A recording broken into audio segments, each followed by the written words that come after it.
За эдийн засгийн өсөлт 17% төрсөн үед ч ард түмний амьдрал дээр хүрэгчэнд байгаа үндэсний тоо нэмэгдэж байгаа үг нь мэдрэгддэггүй.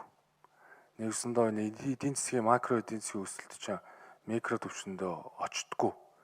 Энэ юутай холбоотой вэ гэвэл энэ технологийн агуулмжийн гэсэн бүтээгдэхүүн манай улс үйлдвэрлэхгүй байна. 3-4% ч хүрэхгүй байна тэр нэмээ өртөх.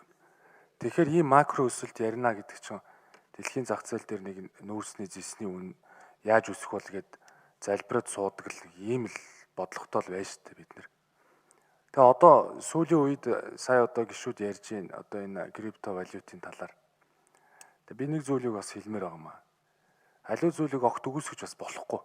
Ялангуяа технологи төр суурилсан санхүүгийн шинэ механизм орж ирж байна. Мод монголоор дуусна гэдэг үг чинь бол хоцрогдсон юм байна. Мод ч монголоор эхэлдэг болсон.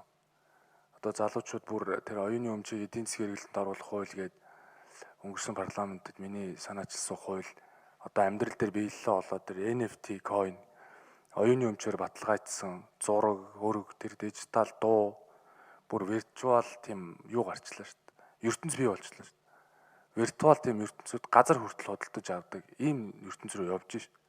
Цаашдаа ер нь юм хоёр ертөнцүүд амьдрах нь шүү дээ. Тэгэхэд бид өөрөө энд ингээд шууд энийг нь хориглож гэдэг юм уу? Технологитой холбоотой асуудлууд дээр тийм нөгөө дутуугийн комплексоор бас ярьж хандаж болмооргүй юм байна. Тийм учраас би мод бол монголоор дуустдаг гэдэг үг их хурлд болон төрийн байгууллагуудад л хэрэгжиж байгаа гэж бодож байгаа шүү. Залуучуудын дунд бол мод бол эхэлж байгаа монголоор. Тийм учраас технологийн хувьд бидний одоо энэ үеийн залуучууд бол үнэхээр мэдлэг чадварын хувьд, туршлагын хувьд энэ зэрэгцгүйц байдалд очсон. Одоо дэлхийд үнэлэгдэж байгаа. Тийм учраас энэ NFT гаргаад за дэлхийн зах зээл дээр одоо өрсөлдөх хэмжээний олон биржүүдийг ажилуулад байж байгаа. Энэ одоо бас боломжуудыг нь шууд хааж болохгүй.